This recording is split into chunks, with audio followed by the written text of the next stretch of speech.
اب یہ آیت جو میں نے انتخاب کی ہے چند جملے اس کے سن لیجئے کہ میں تاریخ کے آئینے میں سب کچھ پیش کر رہا ہوں، تو یہ بنی اسرائیل سے متعلق ہے۔ ثم انتم ہؤلاء تقتلون انفسکم، اللہ کہہ رہا ہے میں نے تم سے میثاق لیا تھا، گزشتہ دو آیتوں میں نے بھی پیش کیا میثاق، خون نہیں بہاؤ گے، یہ نہیں کرو گے، وہ نہیں، سب کچھ اللہ کہہ رہا ہے ثم انتم ہؤلاء تقتلون انفسکم وتخرجون فريقا منكم من ديارهم تظاهرون عليهم بالاثم والعدوان، تمہیں پتہ نہیں چلتا کہ تم میثاق کر چکے ہو، اللہ سے وعدہ کر چکے ہو ایک دوسرے کا قتل نہیں کرو گے، لیکن تم بھول کیوں جاتے ہو، تم پھر بھی ایک دوسرے کا خون بہا رہے ہو۔ اے بنی اسرائیل تم پھر بھی ایک دوسرے کا خون بھی بہا رہے ہو اور اپنے میں سے ایک گروہ کو نکال دیتے ہو، ان کو کہتے ہو یہ گنہگار تھے اس لیے ہم نے نکال دیا، تظاہرون علیہم بالاسم والعدوان، الزام لگاتے ہو، تہمت لگاتے ہو کہ یہ گنہگار تھے ہم نے انہیں ملک بدر کر دیا۔ بھائی جب نکالو گے کسی کو ذلیل و خوار کر کے تہمت لگا کے، تو تہمت لگانا ایک ایسی شے ہے کہ پلٹ کے واپس آتی ہے، نہیں واضح کر سکا، تھوڑی سی اور وضاحت کر دو اس کی۔ بھائی اب یہ سورہ نور کی آیت ہے، آپ کہیں گے اتنی آیت سنا دی یاد بھی نہیں ہوں گی، ٹی وی پہ جا رہی ہے، ریکارڈ ہو رہی ہے، تو میں کہہ رہا ہوں کہ یہ جتنا ہو سکتا ہے یہ مطالعے پیش کرتا رہوں آپ کی خدمت میں، بھائی اسی محبت سے جیسے دیکھ رہے ہیں ویسے سنتے رہیے گا۔ جانے کی رامی یہ سورہ نور 24واں سورہ ہے قرآن کریم کا۔ ان الذین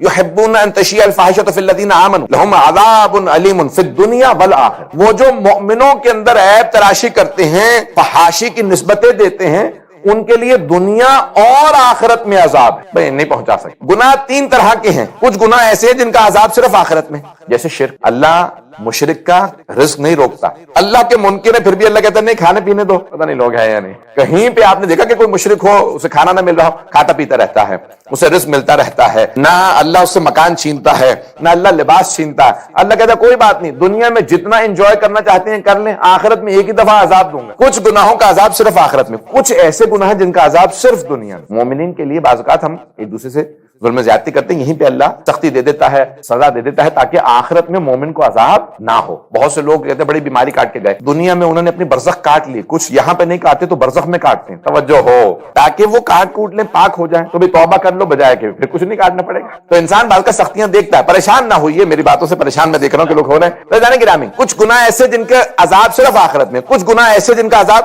صرف دنیا میں، لیکن کچھ ایسے گناہ ہیں جن کا دنیا میں بھی عذاب ہے، آخرت میں بڑے سخت گناہ ہیں۔ تو اللہ نے سورہ نور کی آیت میں کہا ان الذین یحبون ان تشیع الفاحشۃ فی الذین آمنوا، جو مؤمنوں کی طرف فحاشی کی نسبت دیں، ان پہ تہمت لگا دیں یا ان کے عیب تراشی کریں یا ان کے عیب کو لوگوں کے سامنے بیان کریں کہ بیان یہ کہ اس نے، تو کیا ہوگا؟ لہم عذاب علیم فی الدنیا، ان کے لیے سخت ترین عذاب ہے دنیا میں بھی اور آخرت میں بھی۔ آخرت میں تو جو عذاب ہوگا ہوگا، دنیا میں عذاب کیا؟ اب امالیہ شیخ طوسی کے اندر یہ حدیث موجود ہے، امام موسیٰ بن جعفر الکاظم علیہ الصلوۃ والسلام، اب امام ہفتم یہ حدیث فرماتے ہیں، حدیث کیا ہے؟ من عیر مؤمنا بمعصیۃ لم یمت حتی یرتکب، جو کسی مؤمن کی طرف عیب کی نسبت دے دے، عیب جوئی کرے، تہمت بھی لگائی یا اس کو بیان کر دے، وہ تب تک نہیں مرتا جب تک کہ خود اس گناہ کا مرتکب نہ ہو جائے۔ یہ ہے دنیا کا عذاب، یہ عذاب نہیں تو اور کیا، سخت حدیث ہے، کیا کروں۔ جانے گرامی یہ ایسے الفاظ ہر جگہ موجود ہیں، تو اب عذاب اللہ کا مختلف شکلوں میں آتا ہے۔ ایک صاحب کہنے لگے ارے میں نے خدا کو ماننا چھوڑ دیا، نماز چھوڑ دی، والدین کی خدمت چھوڑ دی، روزے چھوڑ دیے،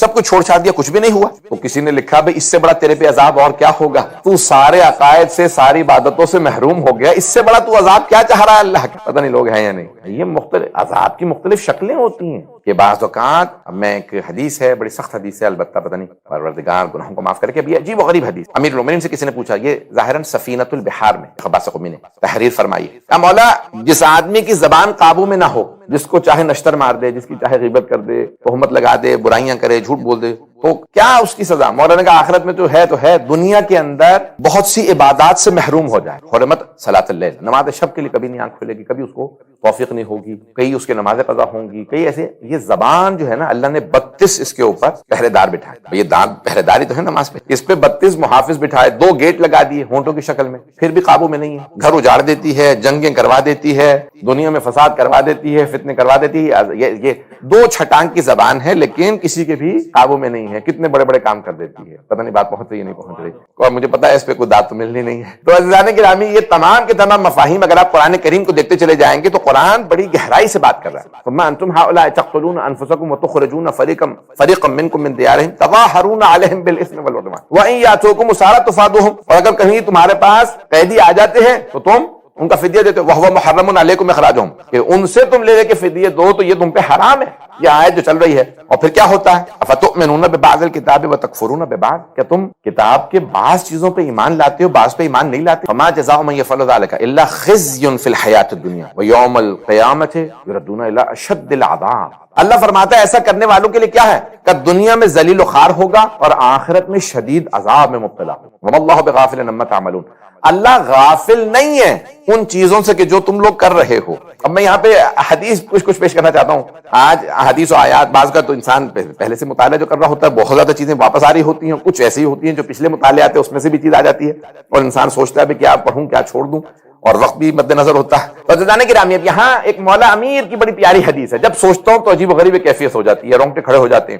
نہج البلاغہ میں مولا فرماتے ہیں الحذار الحذر فواللہ قد ستر کأنہ قد غفر. پتہ نہیں یہ حدیث الحذار بھائی بی ویئر آگاہ ہو جاؤ, وارننگ دے رہا اللہ کے مولا امیر کہتے ہیں کہ وارننگ ہے, تحدید, تمہیں وارننگ دی جا رہی ہے کہ فواللہ قد ستر اللہ اتنے پردے ڈالتا ہے اتنے پردے ڈالتا ہے کأنہ قد غفر کہ آدمی سوچنے لگتا ہے میرا تو گناہ معاف ہو گیا ہوگا میں نے تو توبہ بھی نہیں کی. بہت بڑی حدیث. مولا فرماتے ہیں اللہ اتنے پردے ڈالتا ہے کہ آدمی سوچنے لگتا ہے کہ میرا گناہ معاف ہو گیا. مولا فرماتے ہیں نہیں, وارننگ دے رہا ہوں اگر توبہ نہیں کی تو گناہ کہاں معاف ہوا. وہ ستار العیوب ہے, وہ عیبوں پہ پردے ڈالتا ہے, وہ گناہوں کو چھپاتا ہے. یہ نہ سوچنا کأنہ قد غفر کہ اس نے معاف کر دیا. لوگ یہ سمجھنے لگتے ہیں کہ انہ قد غفر کہ اس نے معاف کر دیا ہوگا, اتنے اس نے پردے ڈال دیے. تو بھئی یہ عیب جوئی عجیب و غریب شے ہے کہ انسان جو ہے لوگوں کے عیب نہ تلاش کرے, عیب نہ سوچے. جو انسان دوسروں کی طرف انگلی اٹھاتا ہے وہ یہ بھول جاتا ہے کہ بھی ایک انگلی ان کی طرف ہے باقی اپنی ہی طرف ہے, باقی تو سب اپنی طرف ہے. تو یہ عیب جوئی انسان کے لیے بڑی اس کی ممانعت آئی ہے.